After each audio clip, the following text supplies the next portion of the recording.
kula wacan oo wanaagsan idin ahaantiinba khiyaarta hawada nagala xidhiidhay waa mar kale iyo barnaamijkeeni faaqidaada wararka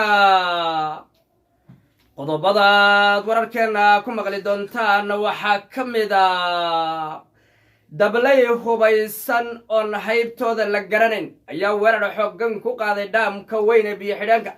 ay dowladda Itoobiya ay korontada ka dhalinayso halkaasoo dagaal faraha lagaga gubtay dhimasho iyo dhaawac badan ka dhashay ka dhaco dagaalkan ayaa saacado badan qaatay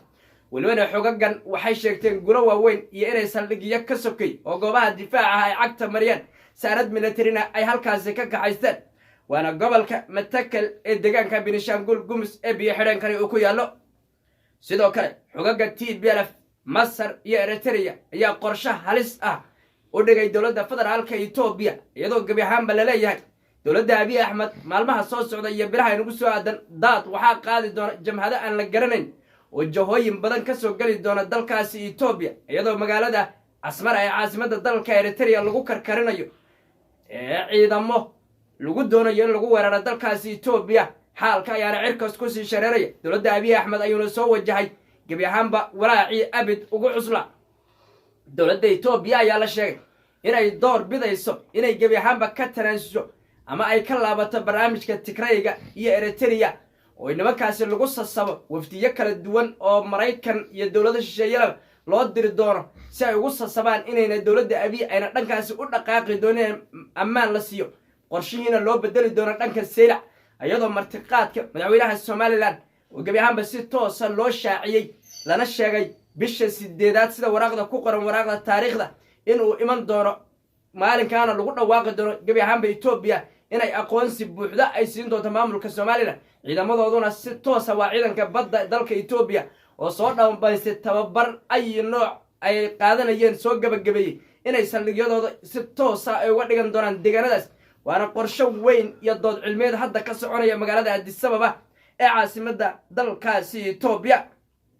DDS waa dowlad deegaanka Soomaalida waxaa ku sugan wafdi ballaaran oo ka yimid dhanka iyo gobolka Hiira waxay doonayaan ciidamo iyo dhaqaale in la siiyo maamulka deegaanka Soomaalida ayay u gudbiyeen in la siiyo kumanaan ciidamo oo ciidanka deegaanka Soomaalida si gabi ahaanba beesha xawaada looga dulqaado xoogaga argagixisada ee sida weyn u ragaadiya dagaalka culusna kula jira Cali Jayte ayaana hogaaminaya wafdigaasi waxaana la leeyahay kumanaan liyu booliska oo la qalabeeyay ayaa dhawaan la daabuli doona inkastoo siyaasiyiinta mucaaradka deegaanka Soomaalidu ay leeyihiin arrintan waa arrin in laga fiirsado u fiican talo wanaagsan ama talo ballaaranna laga yeesho in ciidankani lagu shuba dabka wax la aqbali kara ma maadaama dowladda Soomaaliya uu codsigan ka soconin haddana uu ka socdo hogaamiye ku sugan gobol sidoo kale dowladda Itoobiya ayaa lacag duldhigtay dadka isticmaala Facebooka TikToka iyo gabi ahaanba aaladda la isticmaalo cid kastoo lacag ka samaysa ayaa la sheegay in lacag cashuuraad lagu soo rogay baarlamaanka dalka Itoobiya ayaa gabi ahaanba baas mariyay arrintan ay shacabka Itoobiya ku sheegeen dowlad musallaftay xaaluftay gaajo iyo macaluul meel istaagtara oo hadda xisaabinaysa inta qof ee TikTok isticmaasha iyo gabi ahaanba aaladda ku jirta media isticmaasha xaalka ayaana Itoobiya cadeynaya xaaladda ay ku suganta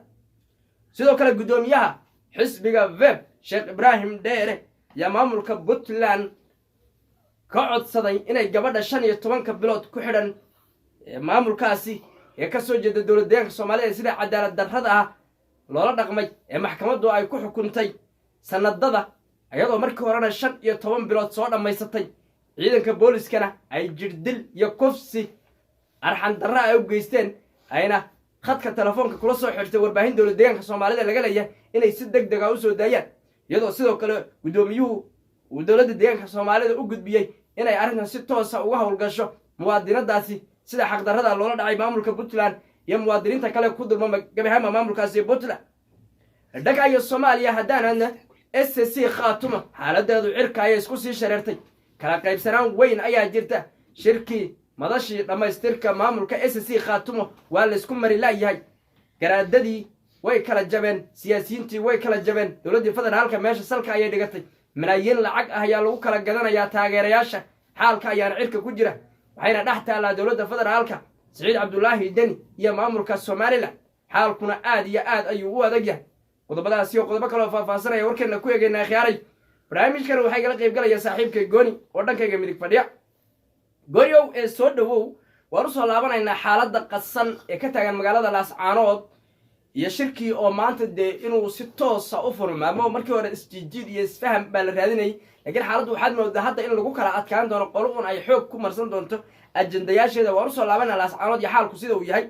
laakiin waxaan tegaynaa dhanka iyo gobolka matakal ee deegaanka benishaangul gumus ee ku yaallo biyo xidhanka weyn ee dowladda etoobiya ay ka dhalinayso korontada ama dhowaan la filayo in xadhigga laga jaro waxaa la leeyahay dabley hubaysan oo si aan caadihan loo soo qalabeeyey ayaa halkaasi difaacyada waaweyn ee ciidanka etoobiya ku yaalla weerar ku qaaday dagaalo faraha lagaga gubtay oo saacado qaatay ee waxaa baahisay warbaahinta oromada iyo tan benishaangul gumus maamulkaasi oo biyo xidhankaasi maamulka benishaangul gumus ku dhex yaalla oo meesha laga sameeyey waaye yaa baahisay dagaalka waxaa la yidhi waa laisku riiqmay xataa ilaa xeel ay jabhaddani ay gaadhay inay saldhig intay la wareegtay ay xataa madaafiic ay ku garaacday goobahaasi dagaal cid iyo dhul ay ciidanka dowladduna markii dambe laga saaray waxayna dowladda etoobiya ay ku eedaysay inay masar iyo ay ka dambeeyeen suudaan jabhadahan meesha soo weeraray waana qorshe etoobiya loo dhigaya baa la leeyahay marka ma la dhihi karaa gebi ahaanba waxaa laga hortegayaa xadhika jarka abiy axmed uu doonayo inuu webiga abaay dhowaan soo gabagabeyn sidoo maasan tahay horta webiga abaay dhibaato badan ka taagan ninka la yidhaha abiy axmed nooco sheegay in si degdega loo furi doono biyo xireenkaasi marka way jiraan jabhado ama dad mucaarada ama dowlado darisla ha ahaatee in dad mucaarada ay jiraan oo ay doonayaan in abiy axmed fashiliyaan weerarkan ay kusoo qaadeen meeshaas marka dowladda suudaanna way noqon kartaa oo ayadu naftigeeda kuma qanacsano biyo xireenkaas elitary iyo meelo kale iyo jabhado kale amxaare iyo way noqon karaan marka ciday tahay si toosa looma cayimin shaki weyna la qabaa in dalka etoobiyana de mar walba in waxa weye xuduudka xiran waa iska dhahaan xuduud u xiran ma jiro oo meel walba la is dhex maraa marka abiy axmed in mees la weeraro in la duqeeyo xataa way soo socotaa weerar caadi oo ciidamo weeraraha dad laayaan iska dhaaf laakiin in xataa meesha la duqeeyo masara qorsheynayso cidra anagu haddaan meesha duqeyno yaanu la yaabin sababto waa qorsheyna noogu jirtaa weliba waxaa laga baqaya in mees abiy axmed markuu wafdiga isugu yeero oo dadka mas-uuliyiinta isugu yeero furaya in markaas la duqeeyaa lagu daraba wala weeraraba madaxda la laayo macal abiy lagu daraba oo dukum daakum sababto masar hadda waxay soo xirtay qalabka difaaca casriga ah oo hawada lagu xiro weliba kuwa israa'iil iyo iiraan isticmaalaya mid ka casirsan soo qateen waan gartay marka waa ugu tala gashay dagaal oo waa diyaarsan tahay sacuudiga isku dhacsan yihiin imaaraadka isku dhacsan yihiin waxay isku dhacsan yihiin etoobiya marka hawadeeda naftigeeda way xiranaysaa markaas aanay aaminsanahay dagaal weynaa soo socdo webigana in la weeraro waa wax la filayay oo maalmihi lasoo dhaafaba niyaddaa lagu hayay oo la dhahayay webigaa weerari doono ma masara weerari doonto ma suudaana weerari doonto mase cid kalea weerari doonto intaba waa niyadda waa lagu hayay haddana weerarka waa dhacay kan waa bilow mid kaloo ka weyn kan inuu soo socda la aaminsan yahay dadku waxay leeyihiin xaaladda meesha ka jirtaa sidaas ah oo qorshe dagaal isku bedeshay abiy axmed iyo maamulkiisana waxay ugu talagaleen in dagaal uu iska socdo oo maxaa la yidhahda meel walba dalka weligii dagaal ka socdoon weligiis bale iska socdaba oo jabhaduhu islaayaan oo dowladda jabhadu islaayaan dadku isku dhamaadaan oo 120 milyan lasoo yareeyo 70 milyan 60 milyan la keeno in yaroo la xukumi karo laga dhigo inta kale dukum daakum isku noqdaan marka abiy qorshahan dagaalka faraha badan oo Soomaaliya loo geliyo maslaxadiisu ka dhaxarkay siyaasadiisa maslaxadiisu ka dhaxarkay ummadda la isku laayo qaybi oo xukun wixii dhihi jiray inuu abiy axmed ka shaqeeyo rabaa laakiin waa mid asaga dhibaato u keenayso waa mid soo dejin doonta cimrigiisa oo markaas hoggaanka dalka Ethiopia waana arrin markaasi qorshe badan oo jiro Eritrea Suudaan Soomaaliya Masar Djibouti intaasoo wadan waxa way ma arki karaan nimanka la yiraahdo Ethiopia qolo walba waxay qorsheynaysaa sidii loo dhabar jibilaha abiy axmed maamulkiisa markaan waxaan leeyahay hawshaas way socotaa middan mid ka daranaa la filayaa maalmaha soo socota ana misana aad iyo aad buu mahadsan yahay gooni